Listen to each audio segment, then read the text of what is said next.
school buses, rainstorms. There was trees down across my road already this morning. Pumpkin spice lattes and football. It's back, man. Everything we people in the Pacific Northwest are known for being broken for, all right? So, it is the weirdest thing. I grew up in Arizona, and I'm really glad to be away from that. Like a day like today, I'm like, oh, this is epic. I love days like today. And then on top of all of it, on Friday, I got to see the ultrasound of my yet-to-be-born grandchild, and that was just perfect. It's super cool.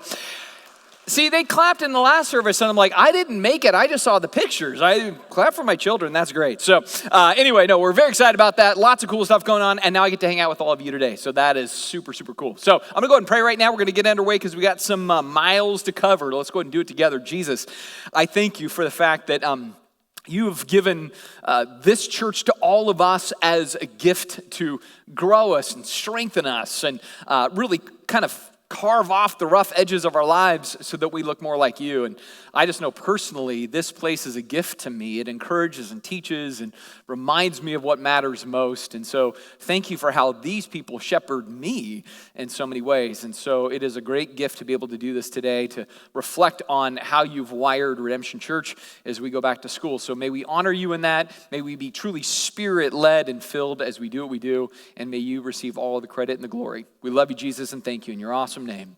Amen.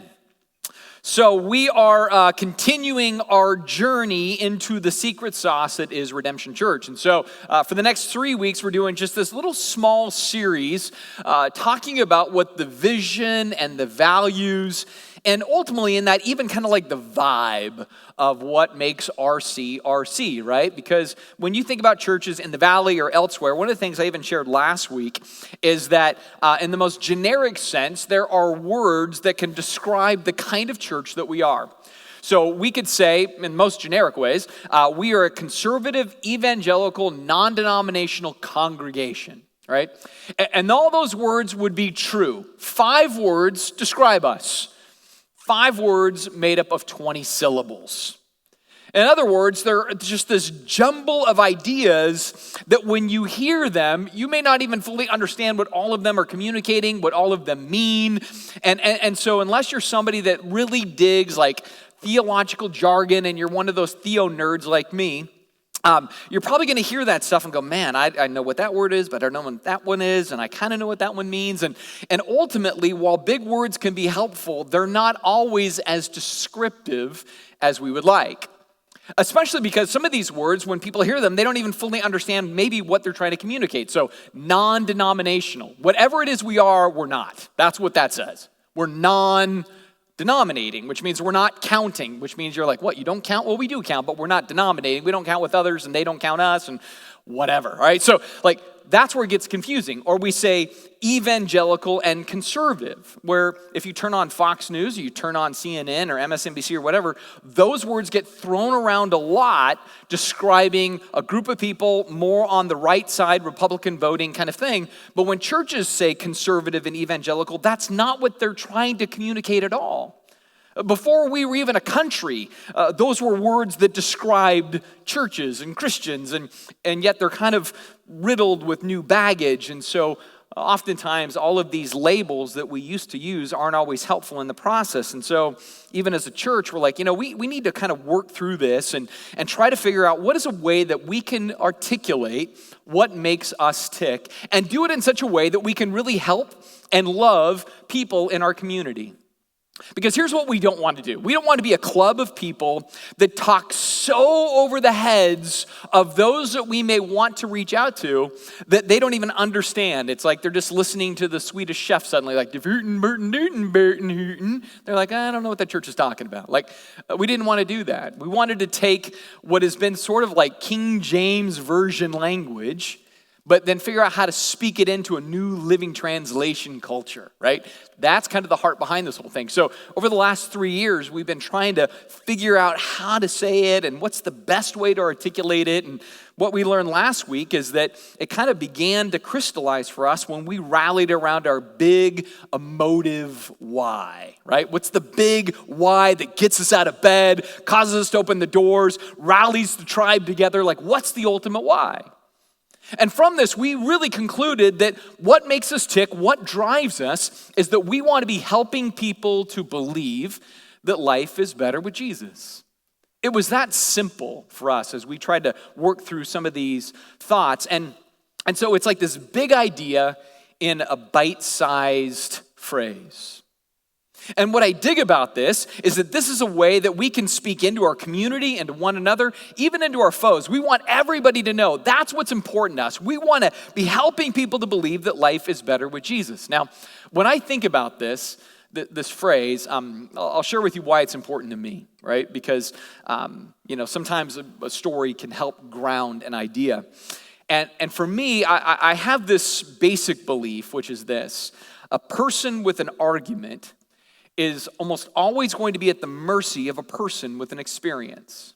I want to say that again. A person with an argument is almost always going to be at the mercy of a person with an experience. In other words, if somebody's experienced something profound and powerful in their lives, no argument can shake that experience, right? It's just in there and it's real. So I say that because in my own life, I shared this, but about 15 years ago, I went through a real, quote, crisis of faith. And by that, what I mean is I left the faith. Just one day I went out on the porch, I looked up at the night sky, saw the stars, and yep, there's no God.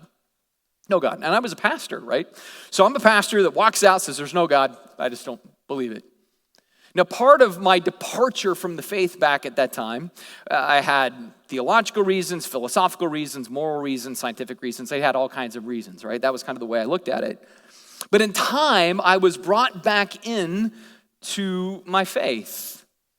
And what didn't bring me back to the faith was somebody handing me a book that answered all of the arguments. It wasn't like they gave me a Lee Strobel book or whatever, like, hey, just read this. And I went, oh, all of the mysteries are solved. I'm back in the game. That wasn't like that at all, right? In fact, if anything, there was still questions and still things when I came back into my faith, still areas and times where I may struggle with doubts or whatever else. I think that's part of the human condition. But what had happened for me is that in that space, I was what I thought to be enlightened and unhappy, right? So in other words, I felt like I have all this knowledge, but I'm utterly discontent in life. So what Jesus used in my life was, man, Matt, you got to admit, when you were walking with me, your life was better. You were more joyful, you were happier, you had a better perspective. Just in general, your turf of existence was healthier with me. It's almost like the quality of life you get with Jesus is just better. Even when life is bad or rotten, when I was in that space of disbelief, when something bad happened, then it was just frustrating. There was no eternal value to it. It wasn't like, hey, God is going to use this for my good. It was just like there's nothing and it just sucks and whatever, right? It was just it was unfulfilling. And that's where I realized, and what brought me back to Jesus was this reality that life is better with Jesus. And so that's kind of why that is so important, at least to me, why this is a critical why purpose statement. But to really enjoy that, to participate in it, means there are certain things that need to be in place, both for individuals and for churches. So as individuals, we need to have things in our lives that help us to be fit habits, right? Where we go, man, I have these things to help me walk closer to Jesus. And we're going to get into that even in the next few weeks. Just kind of what are those things and how can they generate a more abundant life? Because that's what Jesus came to give. But we also notice that with churches, there needs to be certain values and habits, dispositions that exist, personality types that unlock that same kind of life for the church. And so as a church, we try to figure out how we could do certain things, how we could live out certain values that magnified our ultimate sense of why. And so from this, we came up with 7 attributes. Now, I have them on my name tag here. We actually just handed these out to all of our people working out in the commons and everything else. I could put mine around my neck, but then we get stuck in my Bible as I was reading it, so it's hanging on the side. Besides, Matt's a rebel. It's over here. All right. So that kind of articulates these 7 values or attitudes. And what I love about these is that these are things that we are called and commissioned to do, right? They're concepts that we want to embody. They're habits that we want to see placed in action. Now, we could have had more than 7 or could have had less than 7, but 7's a God number, so we stuck with 7. That worked out good for us. And while we could have worded these different, or we could have emphasized some additional things that are certainly important, these 7 are not the totality of the Christian life. We looked at these 7 and said, you know what, this really seems to be what we embody. So when we looked at these habits, part of it was just honestly evaluating, where is our church already at? What does it already do? And then let's just try to articulate that, but in a way that when a person comes in contact with our church, as soon as they see these things, they go like, oh, I get it. I know what that's talking about. Because one of the things we talked about as leaders is we'll get asked when we're out in the community, so tell me about your church. Maybe this is even a question that you've had somebody give to you. Tell me about Redemption Church. And then it's kind of like, how would you fill in the blank, right? We what, right? We what? You know, and oftentimes we found ourselves saying, well, we're this Bible-believing, non-denominational, you know, like words that maybe people were like, I don't know what to do with that, or that doesn't really speak to me, or how would I use that practically, or whatever else. And so we said, you know, we want back pocket answers, right? Something where you just pull out about, oh, this is what we're about, right? 7 simple things that could articulate our priorities, right? And these are things that are both actions and attitudes that we want to embody. And so when we started doing this, we said, well, we know for sure the first one. The first one is mission critical. We were positive on this. And so if you're taking notes on our app this morning, you're going to have some blanks here and you can fill these in if you would like. But the first one is absolutely central to what we do as a church. We seek to be like Jesus. If somebody said, tell me about redemption, this should be our answer. Well, we seek to be like Jesus, right? And what I love about this is it's also kind of a purpose statement. Seek to be like Jesus. It's just a good reminder. We can even say to one another, hey man, don't forget, seek to be like him, right? It's like a statement and it's an ambition. Now, in our society, one of the phrases that we have is imitation is the greatest, highest form of flattery. But in the Christian life, imitation is more than flattery. Imitation is the way in which we display and demonstrate the supreme value and worth and joy and kind of magnitude of who Jesus is. We look at him and say, we love who he is, we love how he handled people, we love what he said, we love what he stood for, and we want to be just like him. Our mission is to duplicate what we see in him. That's what we're talking about when we say we seek to be like Jesus, right? And we want to prove it in our world. Now, part of this is then understanding, well, what was really the core of what made Jesus Jesus? And I go back to this little patch in the Gospel of John. We looked at it last week. I want to return to it again. But it says this, starting at verse 14.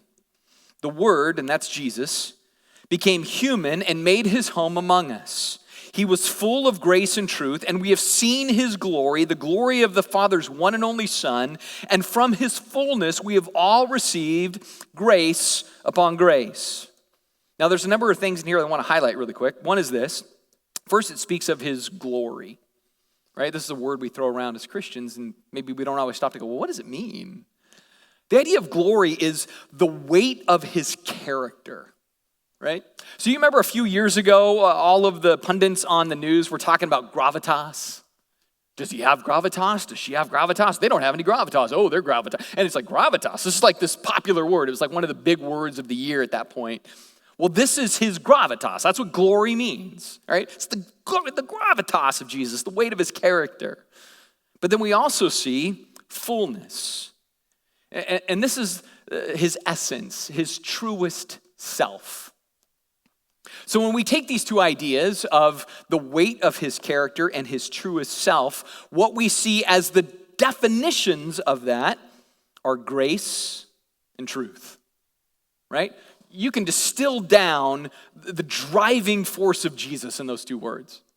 So it's like if you went up to Jesus, you're like, bro, man, what makes you tick? What do you want the world to know about you? If you could only do 2 things in the world and let them know about it, what would it be? He would say, boom, right there. I want them to know grace and I want them to know truth. And not just simply as ideas or principles or theological jargon. No, he would want them to know grace and truth in action. And in the same way that that's what he embodied and he displayed, and that was his gravitas, so too it is our heart that would be us. In fact, that's our calling. In Luke chapter 6, he told a story. He says, can a blind man lead a blind man? Of course not. That'd be dumb. Both would fall in the ditch.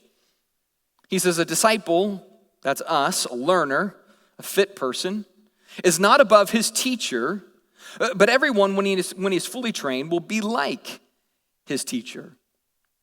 So if the weight and magnitude of who Jesus was grace and truth, then so too our lives should display grace and truth. And as I just said, not as a principle to be upheld, but as a practice to be displayed.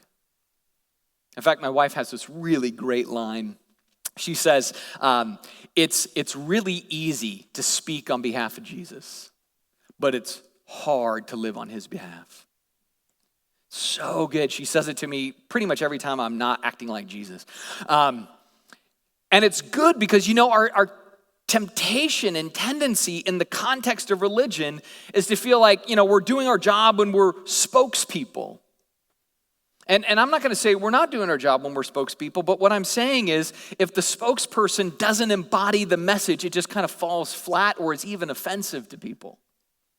Which is why then when we think about what grace and truth is all about, we go, man, I want to live on his behalf. And how did he do this? Well, he was selfless interested instead of self-interested. We see that in Philippians. He just came and he laid down his life and he was the servant of all. And that's how he did it. He didn't come to be served, but to serve and to give his life as a ransom for many. That's how he did it. Or one of the things I really both love about Jesus and frankly I struggle with, so I'll always share when I struggle with things. What I love about Jesus is he was the ultimate bridge builder, right? So he was epic at building bridges to unlovely people, unwanted people, undesirous people. He would build bridges to people that were outsiders. He would try to build bridges to people that were insiders and religious and had their own issues. I mean, he was always building bridges because he wanted to reach out to people no matter their state, no matter their background. It was awesome. But see, what we sometimes want to do is we want to not build bridges to people, but rather we want to build roads away from people. Right? We go, well, they don't believe like I believe, and they don't support what I support, and they're against what I think, and they are on the other side of whatever the aisle is of your political thing, and if they're there, I want to go there, and I'll lay in road as fast as I can, and that's just not a Jesus thing, because Jesus was a bridge builder. He wasn't a road layer away from people. See, this whole idea is living the hard truth of real grace. That's the essence of this whole thing. In fact, it takes us to the top shelf command in all the Bible. We see it in Luke chapter 10. It's in Matthew, Mark, and Luke, and it's all over the Bible, in fact. But it's really clear here. It says, you shall love the Lord your God with all your heart, and with all your soul, with all your strength, and with all your mind, and your neighbor as yourself. Do this, and you will live. Do this, and what he's saying is, you will have the fullest life that you can have, right? And I love this command, and I talked about this, I think, in the last couple of months. I love this command because it puts us under dependent tension. What I mean by dependent tension is that here's this command that tells you to do two things simultaneously, and we struggle with this because sometimes what we tend to do is this. I love God, sometimes at the cost of people, or I love people, sometimes at the cost of God. So we start to side up. I'm with God, and therefore the sinful people are the sinful people, and I don't have to love them because I'm loving my God by not necessarily loving them. Or we go, I don't have to love God because I'm going to stand with people so much that I blow off God. Either one of those things is losing the command, right? The command just makes us dwell in tension, right? I can't sacrifice one for the other. I got to do both. I got to figure out, how do I love God? How do I love people? It doesn't matter the kinds of people. I have to love those people just as I'm to love God. It's just a bundled command. It's why I think it's one of the most genius commands in all the Bible. Because I can't do it in my own raw fortitude, right? I have to go, okay, God, help me to do this. Help me to do this wisely and right and according to your word, and to give you the glory that you're due and to recognize the dignity that they are due, and you just got to guide me. It's brilliant for that reason, right? In other words, it requires us to live in grace and truth. But when we do this, man, the world then takes note. Jesus said this in John 13, "A new commandment I give to you, that you love one another. Just as I have loved you, you also are to love one another." So that's a good one for us. All right, how do I think Jesus has loved me? Well, he's long-suffering with me. He's patient with me. He's in my corner even when I'm a derp. Like all the things that I can walk through and the ways he loves me, he then says, all right, Boswell, now flip it and you do that with others. Right? If you think I'm not loving to you, then you go and love others in the same way. It's so brilliant. But then more than that, he says, by this, all people will know that you are my disciples. You're my followers. You're learning from me because you have love for one another. See, this is so good because he says, how do they really know? How do they know you're anchored in this person known as Jesus? He says, well, it's not going to be your vote. It's not going to be what you post on social media. It's not going to be your bumper sticker. It's not going to be your "What would Jesus do" bracelet, unless you actually do what Jesus says, and that's cool. Right? It's not going to be what we post on social media. It's going to be that people go, man, those people love in a way that's radical and seems almost reckless at times, and they're consistent in it. Where's this come from? We go, well, it's Jesus. He set the tone, And then they go, okay, then I know you're one of his kids, right? One of his followers. That's the Spirit, right? And so we go, man, I want to live in the scope of that. I want to seek to be like Jesus. Now, in doing this, to see this accomplished, well, it's the second thing in our values, right? And that is, as a church, we err on the side of grace. If it's all about Jesus who embodies grace and truth, then we want to err on the side of grace. Now, what I think is important about this and what I find interesting personally, I find it interesting that we are a part of a faith whose central theme is the grace of God. And yet, sadly, there are so many people who have felt misused or abused by the faith that we hold dear.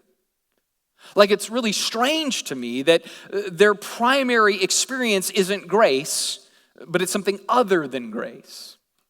See, I look at this and go, man, if grace is our brand as the Christian faith, then grace should be our jam as the Christian faith. It's just our vibe. It's what we do. It's what we feel. Now, when we were talking about these different qualities, one of the reasons this came to the surface so quickly wasn't simply because, that's the passage out of John and we'll mirror out of that. It's because you all as a church are crazy gracious. Like, gracious. Like, honestly, I any chance I get to talk to pastors, I brag about how gracious you all are, right?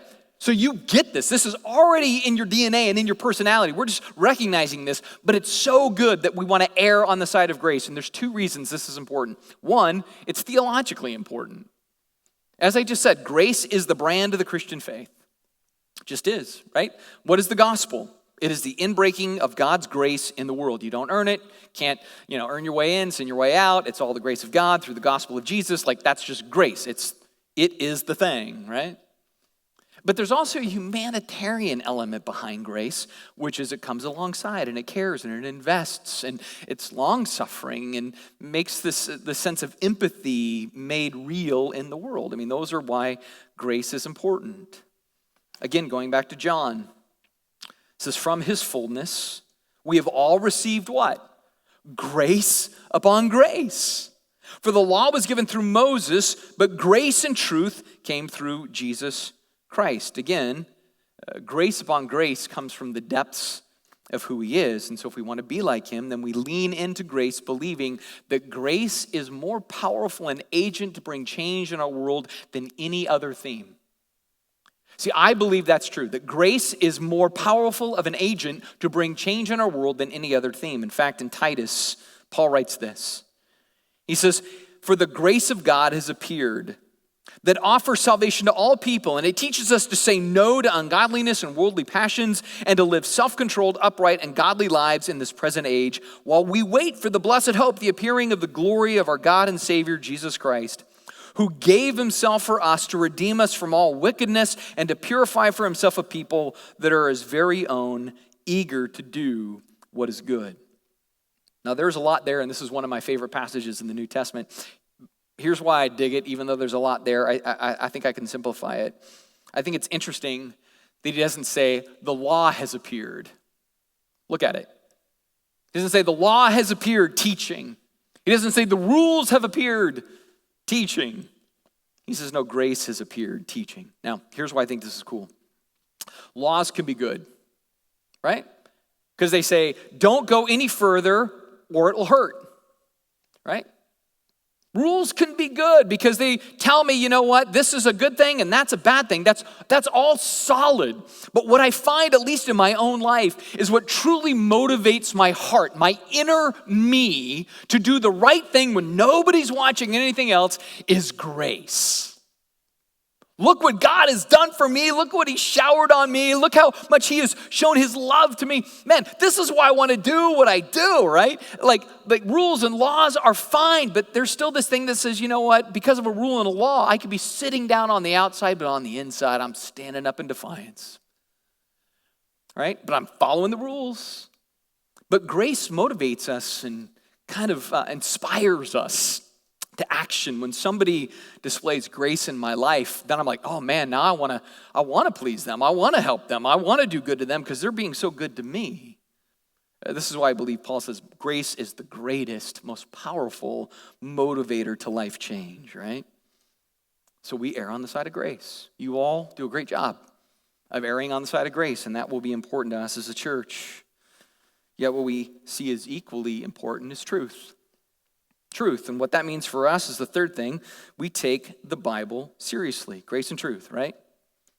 This book right here, it reveals to us the essence of God and how God has been, over the course of time, reclaiming and rescuing and transforming. It's a slow process. We all wish it was faster, but it reveals his heart and it reveals his process, and we get a glimpse of who he is and therefore how we are wired to be.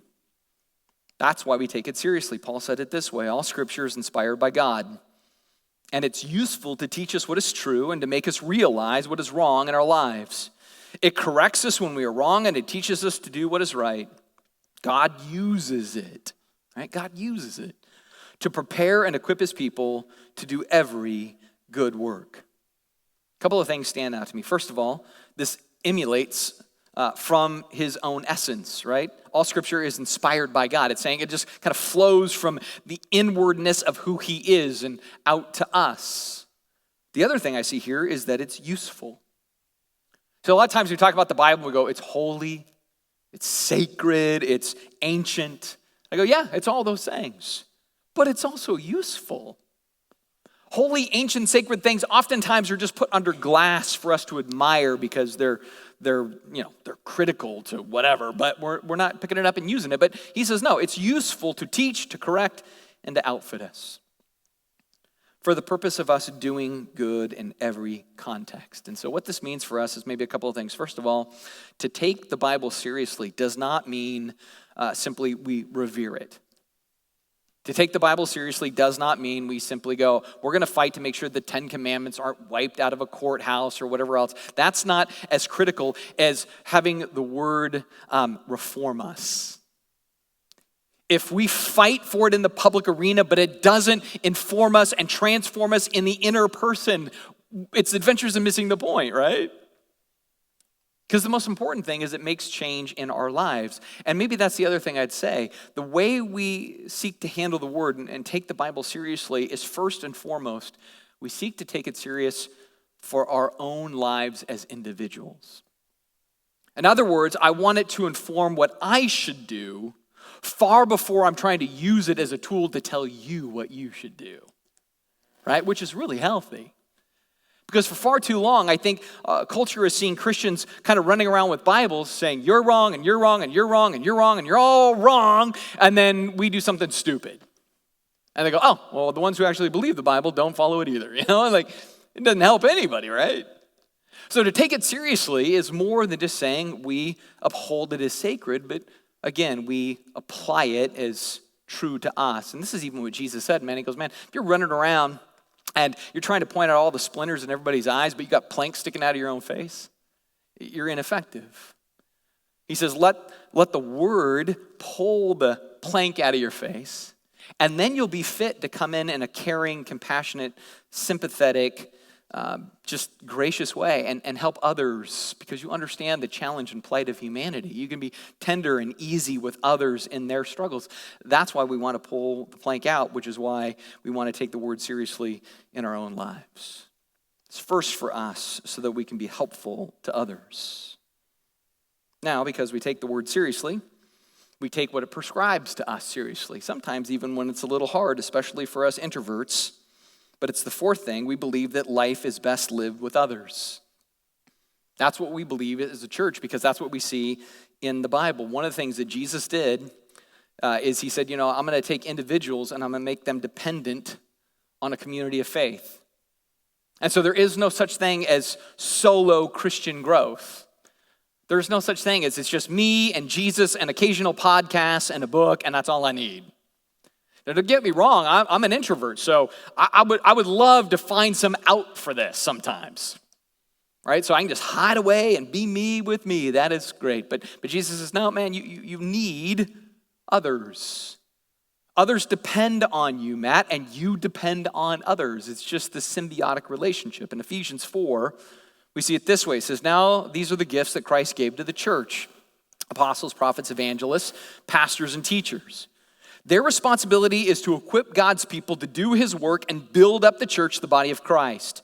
This will continue until we all come to such unity in our faith and knowledge of God's Son that we will be mature in the Lord, measuring up to the full and complete standard of Christ. Now, there's a number of things in all of that that just stand out to me. First of all, the church leaders, they don't build anything, right? I don't build you. What that says is myself and Scott and our elders and all of our leaders, they equip one another. We all equip each other. In fact, these same leaders equip me, right? So we're all equipped. Why?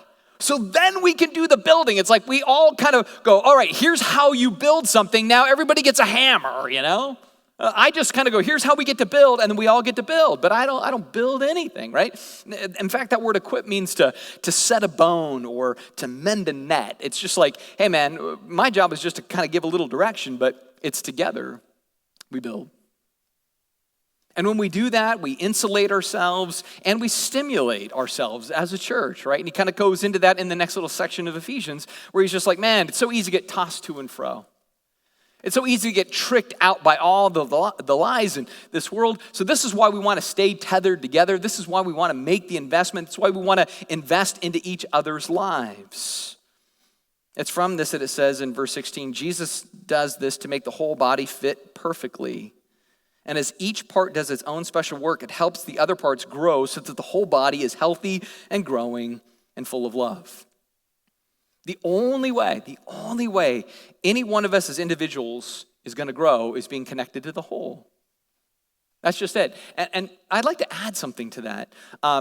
There are certain things that you can only experience on Sunday morning or in a regroup or at MOPS or some gathering of some kind that you can only experience by being there. In other words, there's some things that are non-downloadable content, Because that's in our modern technology. You go, oh man, I can just watch it on the app. I can go to YouTube. I can listen on iTunes, what happened on Sunday. It doesn't have the same effect. That's great. It's good. It's a useful tool if you're gone or whatever.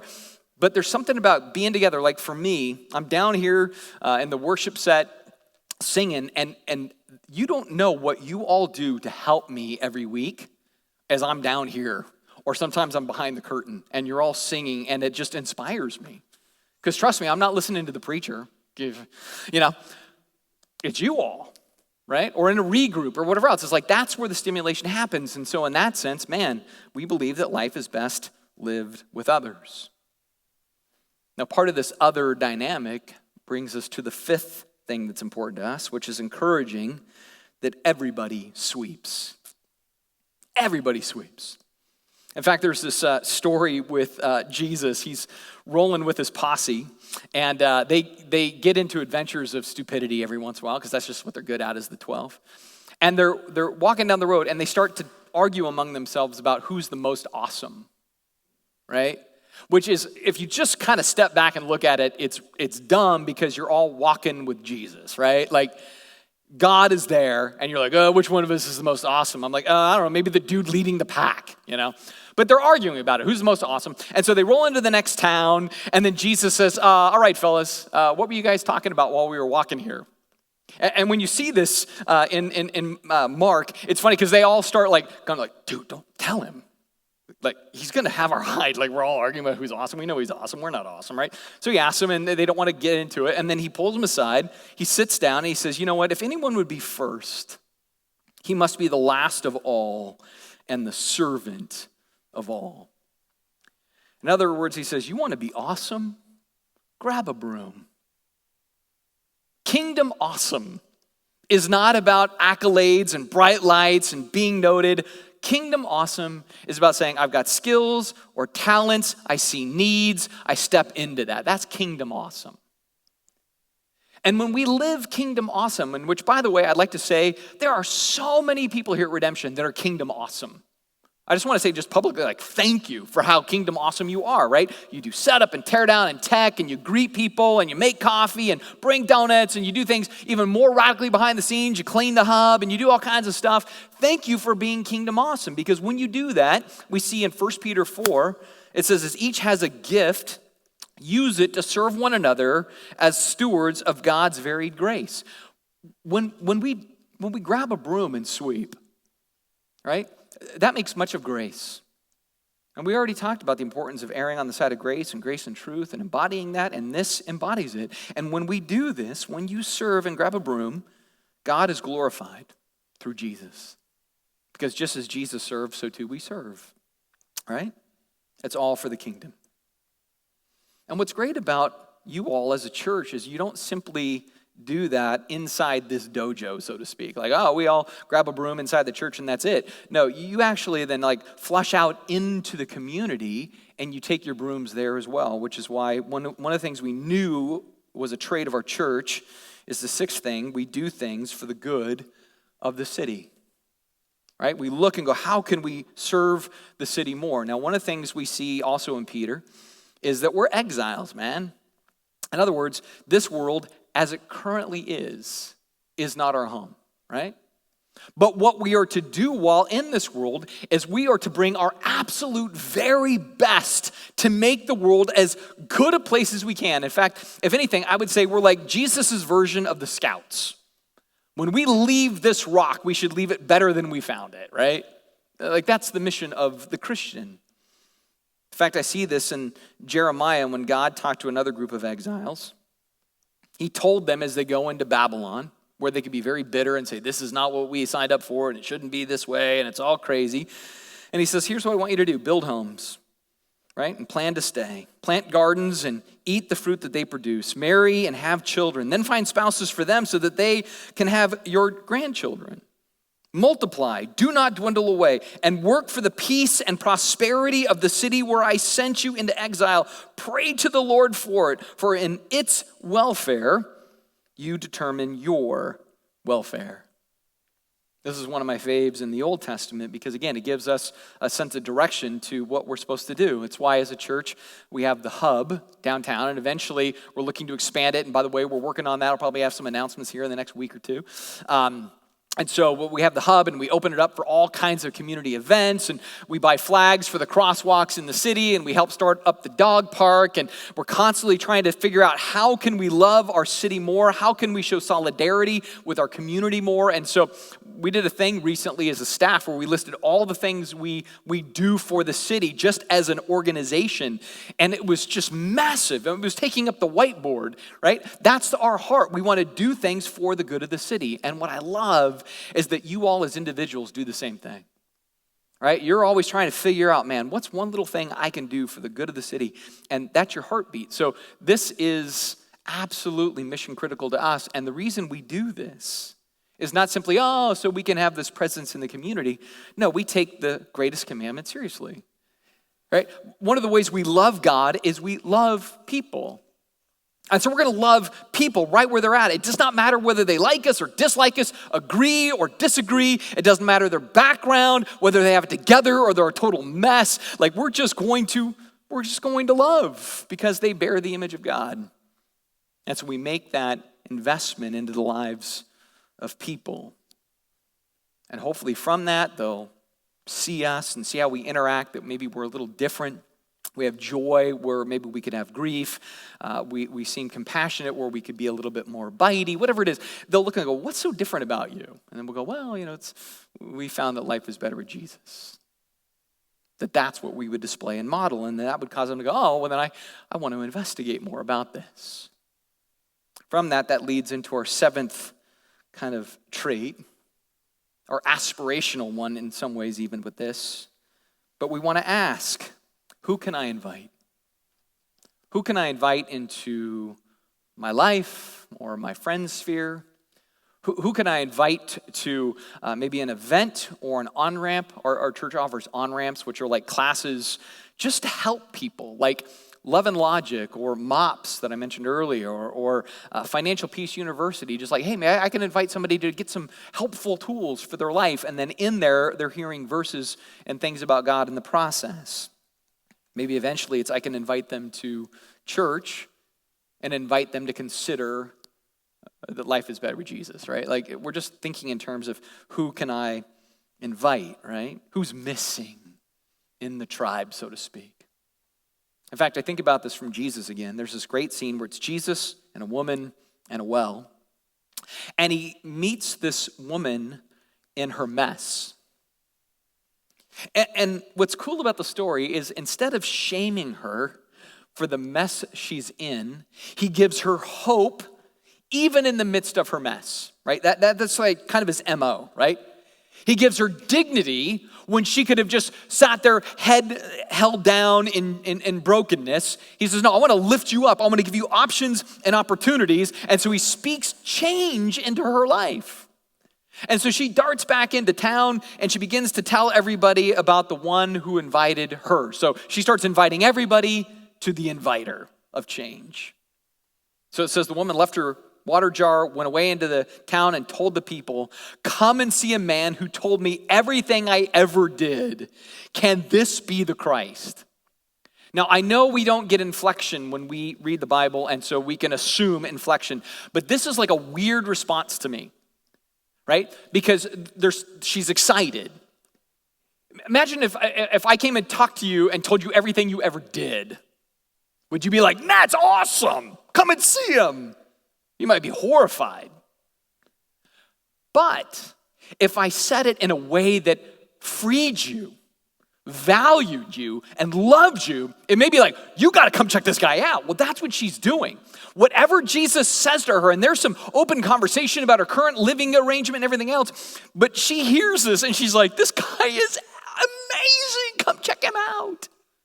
Clearly, what oozed from him was love in the context of the conversation. And what's really great about this is, you know what? She didn't give a big lecture. She didn't have all the answers to all the apologetic questions and everything else. She just said, come and see.